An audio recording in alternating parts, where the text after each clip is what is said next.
जब भोजन जब दुल्हा सरकार को पवाते हैं तो सेहरे को किनारे कर देते हैं, मोर की लड़ों को किनारे करते हैं। तो जैसे ही दुल्हा सरकार के मोर की लटों को किनारे किया गया, अब राघव जी का मुख एकदम साफ साफ दिख रहा है। ये सखियां ऊपर खड़ी हैं। राघव जी ने धीरे से ऊपर देखा, जब तक देखा तब तक ठीक थी। जैसे ही देख के मुस्कुराए, जितनी किताब याद करके आई थी गाड़ी वाली सगरों भूला आ गई। अब एक को याद नहीं है, और जो याद है तो उल्टा पलटा। अब हुआ क्या, राज की बातें है, सब कोई नहीं जाना। राज की बातें सुनो सजनी, मंडप में भयो एक अचरज भारी। जीवन बैठे सभी सूत चार, सब नारी चढ़ी मिथिलेश अटारी। देखत राम को रूप अनूप, भुलाय गई सुध देखी निहारी। और भूले गई अवधेश को नाम, और देन लगी मिथिलेश ही गारी। गारी किसको देते हैं? अपने समधी जी को देते हैं। अब यहाँ सखियां दशरथ जी का नाम भुला गई। जितनी जगह दशरथ जी का नाम लेना था, सब जगह जनक जी का नाम जोड़ दिया। अब खड़े खड़े जनक जी को ही गारी देना शुरू कर दिया। अब जनक जी नीचे से ऊपर देख रहे कि सारी की सारी कर क्या रही है। दूसरी कहती है, बाबा जनक हमको बार बार क्यों देख रहे हैं? तब तीसरी ने कहा कि सब तो हमने मटिया मेट कर दिया। तब तक कहने लगी, अरे तुम ही तो कह रही थी कम देना कम देना, सीधे हैं बढ़िया हैं। अब देख लिया कितने सीधे हैं। हमारी सारी किए कराई पर पानी फेर दिया। सब बाराती हंस रहे हैं, दशरथ जी हंस रहे हैं। तब तक एक सखी ने कहा, चिंता मत करो, इन सब की हंसी अभी एक बार में बंद करते हैं। जितनी गारी बचा के रखी थी कि नहीं देंगे, अब सब सुनाएंगे। अब दुल्हा सरकार हमारे थोड़ा संकोची है। थाली आ गई, परोस दी गई, पा नहीं रहे हैं, बैठे हैं पा नहीं रहे हैं। जनक जी ने कहा, राघव जी पाइए। अब सरकार संकोच वश कौर नहीं उठा रहे।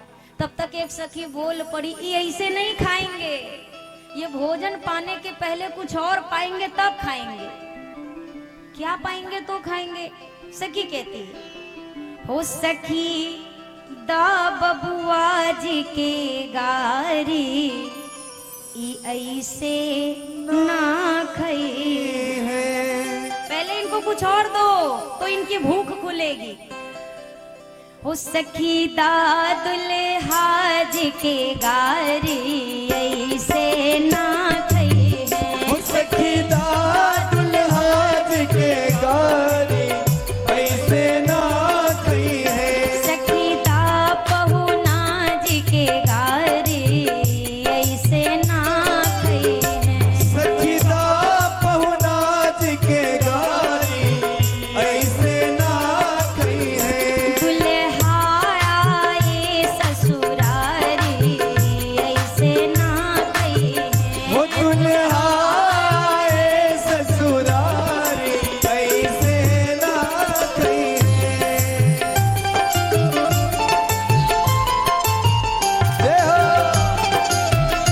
दुल्हा सरकार की, जय हो।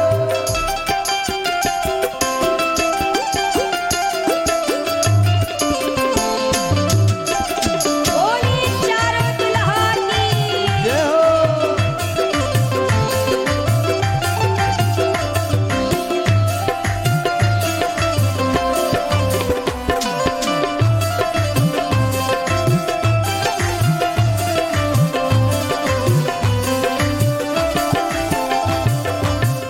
सखी ने कहा, पहली गारी दा इनके गुरु जी के, पहली गारी दा इनके सब गाइए। गुरु जी के, पहली गारी दा इनके गुरु जी के।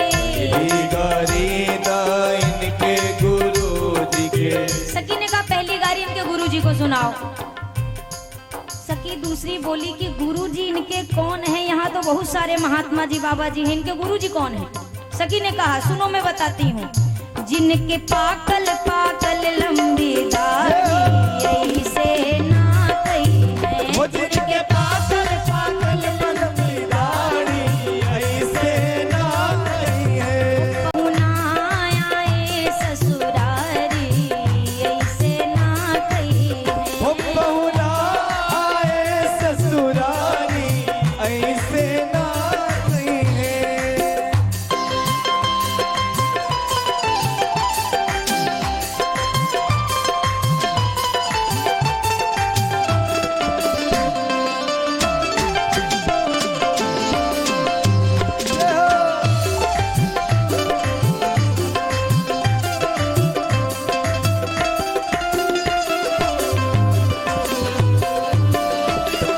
बोलिए मिथिला के पहुना की।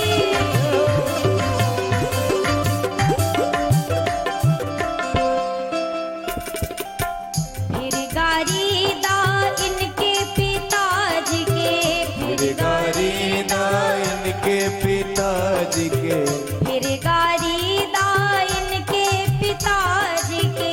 फिर गारी दा इनके पिताजी के। सखी ने कहा पिताजी को गारी क्यों देनी है? बोला बड़े अच्छे अच्छे काम किए हैं, तुम्हें नहीं पता? एक पुरुष पे तीन तीन नारी ऐसे ना कही है। वो एक पुरुष पे तीन तीन नारी ऐसे ना कही है। सीता बबुआ जी के गारी ऐसे ना कही है। वो सखीदा बबुआ जी के गारी ऐसे ना कही है।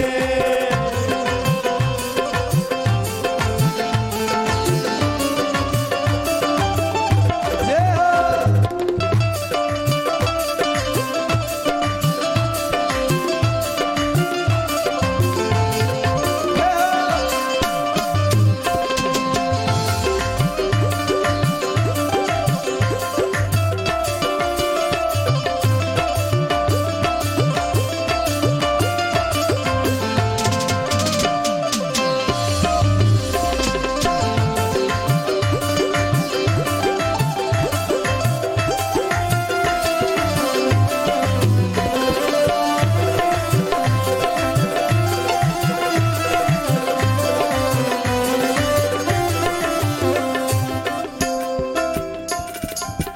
गारी दाती नहु मैयन के, गारी दाती नहु मैयन के, गारी दाती नहु मैयन के। गारी दाती नहु मैयन के। खीर खाए ललन जन्म चारी ऐसे ना कही है। खीर खाए ललन जन्म चारी ऐसे ना कही है। सीता बबुआ जी के गारी ऐसे ना कही है। सखीदा बबुआ जी के गारी ऐसे ना कही है। अरे गारी दाइन के शांता बहन के, गारी दैन के साका बहन के, गारी दाइन के शांता बहन के। गारी दैन के साका बहन के। सखियों ने कहा बहन जी को गारी क्यों? बोला आप बताओ सखी, राजकुमारी का विवाह किससे होगा? राजा से, राजकुमार से। पर सुनो, साधु संतन के द्वारे फरारी ऐसे ना कही है। ओ साधु संतन के द्वारे परारी ऐसे ना कही है। ओ दुल्हा आए ससुरारी ऐसे ना कही है। ओ दुल्हा आए ससुरारी ऐसे ना कही है। सखीदा बबुआ जी के गारी ऐसे ना कही है। सखीदा बबुआ जी के गारी ऐसे ना कही है। ओ दुल्हा आए ससुरारी ऐसे ना कही है। ओ पहुना आए ससुरारी ऐसे ना कही है। ऐसे नहीं खाएंगे। अब मेहमान आते तो मेहमान की मेहमान नवाजी होनी चाहिए कि नहीं? तो ये सरकार के मेहमान नवाजी थी।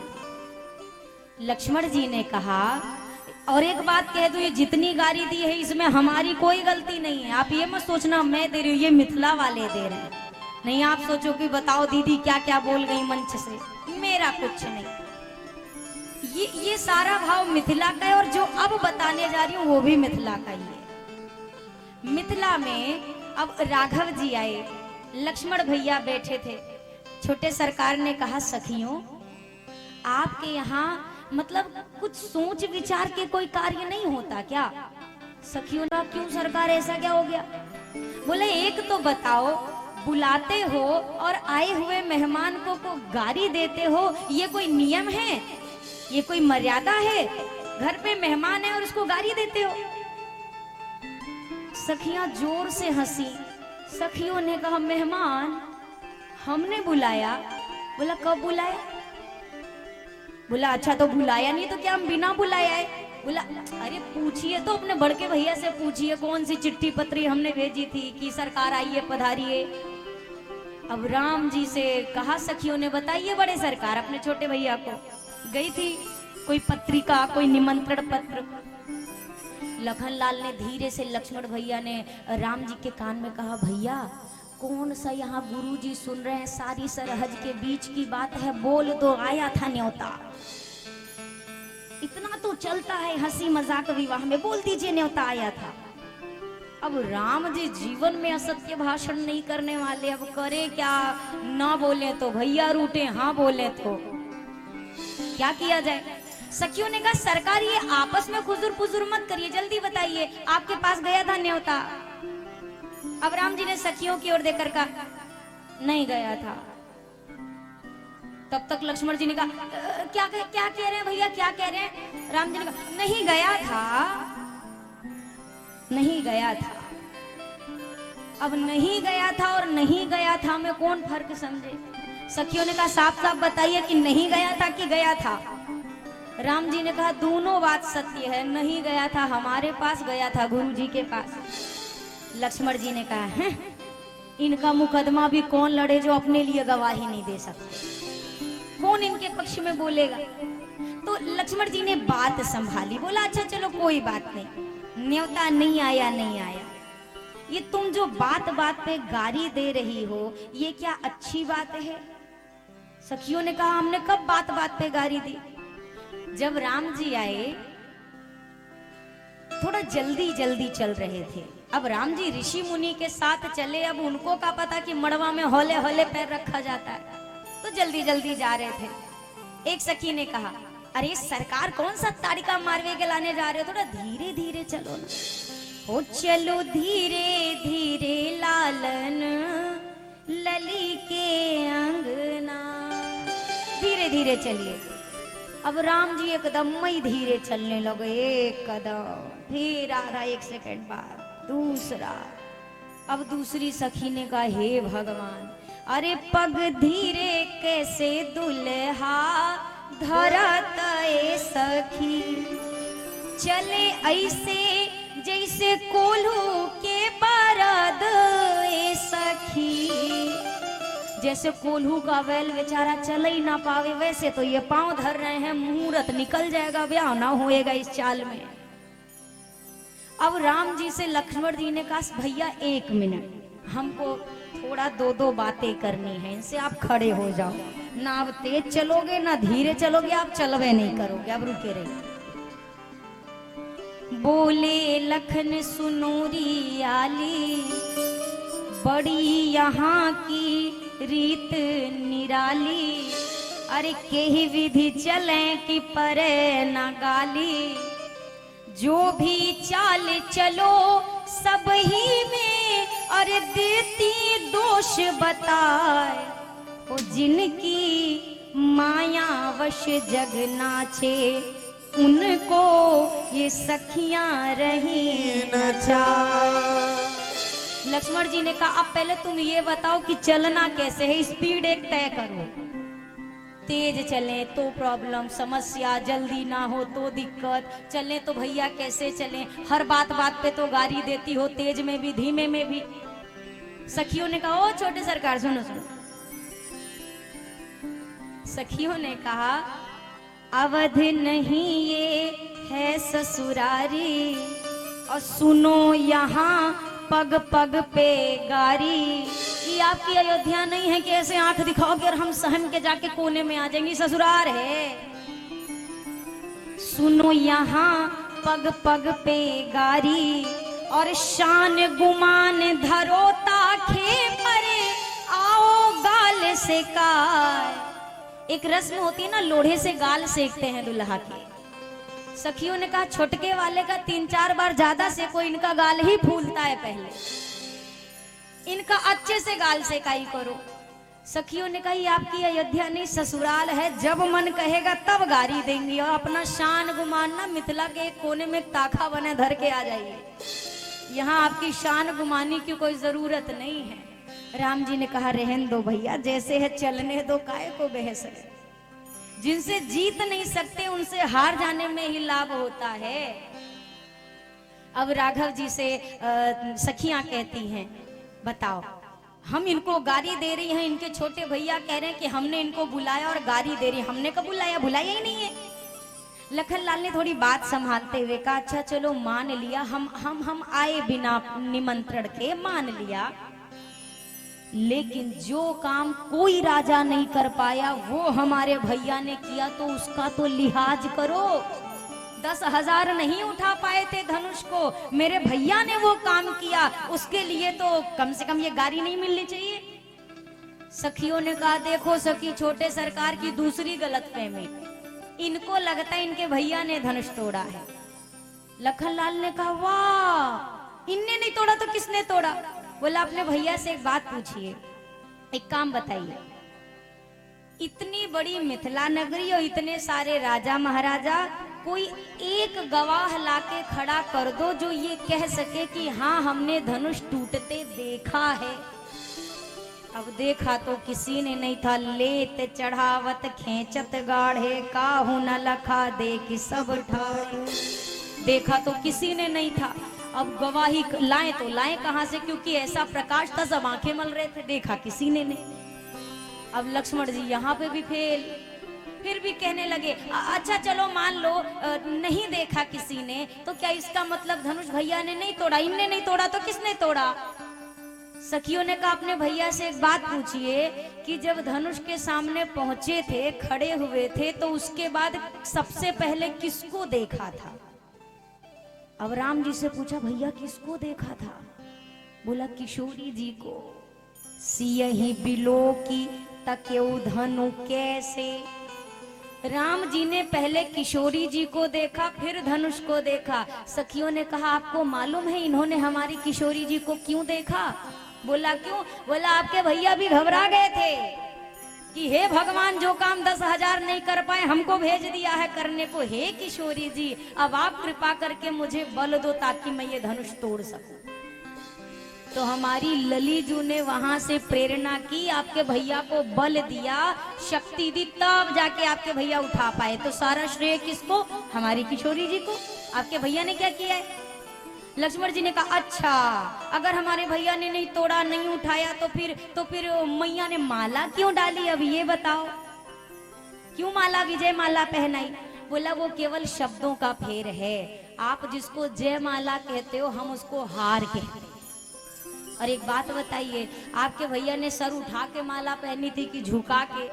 बोला हम तो मना ही कर रहे थे पर ये सुने नहीं, झुका लिए थे, हमने रोका था। बोला एक बात बताओ सरकार, हार सर झुका के स्वीकार की जाती है कि जीत? जीतने वाले इंसान का सर ऊंचा होता है, हारने वाले का नीचे होता है। तो मान लीजिए कि कुछ आपके भैया ने किया नहीं, ये तो हमारी वैदेही जी की कृपा से सब हुआ है। भैया ये मिथिलानियां हैं, वहां वृंदावन बरसाने की गोपियां और मिथिला की मिथिलानियां, इनसे भगवान ना जीत सके तो हम आप कौन से खेत की मूली। कितना सुंदर भाव रहा। कहते हैं बारात 6 महीने तक वहां पर रुकी रही, 6 महीने, और 6 महीने में नित्य नया सत्कार, ऐसा लगे आज ही तो ये सब आए हैं और आज ही विवाह हुआ है राम जी का। बड़े आनंद के साथ अवसर बीत रहा। हम किया उसके लिए तो कम से कम ये गारी नहीं मिलनी चाहिए। सखियों ने कहा देखो सखी, छोटे सरकार की दूसरी गलतफहमी, इनको लगता है इनके भैया ने धनुष तोड़ा है। लखनलाल ने कहा वाह, इनने नहीं तोड़ा तो किसने तोड़ा? बोला अपने भैया से एक बात पूछिए, एक काम बताइए, इतनी बड़ी मिथिला नगरी और इतने सारे राजा महाराजा, कोई एक गवाह लाके खड़ा कर दो जो ये कह सके कि हाँ हमने धनुष टूटते देखा है। अब देखा तो किसी ने नहीं था, लेत चढ़ावत खेचत गाढ़े, काहू न लखा देख सब ठाए। देखा तो किसी ने नहीं था, अब गवाही लाए तो लाए कहां से, क्योंकि ऐसा प्रकाश था सब आंखें मल रहे थे, देखा किसी ने नहीं। अब लक्ष्मण जी यहाँ पे भी फेल, फिर भी कहने लगे अच्छा चलो मान लो नहीं देखा किसी ने, तो क्या इसका मतलब धनुष भैया ने नहीं तोड़ा? इनने नहीं तोड़ा तो किसने तोड़ा? सखियों ने कहा अपने भैया से एक बात पूछिए कि जब धनुष के सामने पहुंचे थे, खड़े हुए थे, तो उसके बाद सबसे पहले किसको देखा था? अब राम जी से पूछा भैया किसको देखा था? बोला किशोरी जी को। सियहि बिलो की तकेउ धनु कैसे। राम जी ने पहले किशोरी जी को देखा, फिर धनुष को देखा। सखियों ने कहा आपको मालूम है इन्होंने हमारी किशोरी जी को क्यों देखा? बोला क्यों? बोला आपके भैया भी घबरा गए थे कि हे भगवान, जो काम 10,000 नहीं कर पाए हमको भेज दिया है करने को। हे किशोरी जी, अब आप कृपा करके मुझे बल दो ताकि मैं ये धनुष तोड़ सकूं। तो हमारी ललीजू ने वहां से प्रेरणा की, आपके भैया को बल दिया, शक्ति दी, तब जाके आपके भैया उठा पाए। तो सारा श्रेय किसको? हमारी किशोरी जी को। आपके भैया ने क्या किया है? लक्ष्मण जी ने कहा अच्छा, अगर हमारे भैया ने नहीं तोड़ा, नहीं उठाया, तो फिर मैया ने माला क्यों डाली? अब ये बताओ, क्यों माला, विजय माला पहनाई? बोला वो केवल शब्दों का फेर है, आप जिसको जय माला कहते हो हम उसको हार कहते हैं। और एक बात बताइए, आपके भैया ने सर उठा के माला पहनी थी कि झुका के? बोला हम तो मना ही कर रहे थे पर ये सुने नहीं, झुका लिए थे, हमने रोका था। बोला एक बात बताओ सरकार, हार सर झुका के स्वीकार की जाती है कि जीत? जीतने वाले इंसान का सर ऊंचा होता है, हारने वाले का नीचे होता है। तो मान लीजिए कि कुछ आपके भैया ने किया नहीं, ये तो हमारी वैदेही जी की कृपा से सब हुआ है। भैया ये मिथिलानियां हैं, वहां वृंदावन बरसाने की गोपियां और मिथिला की मिथिलानियां, इनसे भगवान ना जीत सके तो हम आप कौन से खेत की मूली। इतना सुंदर भाव रहा। कहते हैं बारात 6 महीने तक वहां पर रुकी रही, 6 महीने। और 6 महीने में नित्य नया सत्कार, ऐसा लगे आज ही तो ये सब आए हैं और आज ही विवाह हुआ है राम जी का। बड़े आनंद के साथ अवसर बीत रहा। और भैया जहां भगवान और भक्ति आकर विराजमान हो जाएं, उस स्थान की शोभा का वर्णन कौन कर सकता है?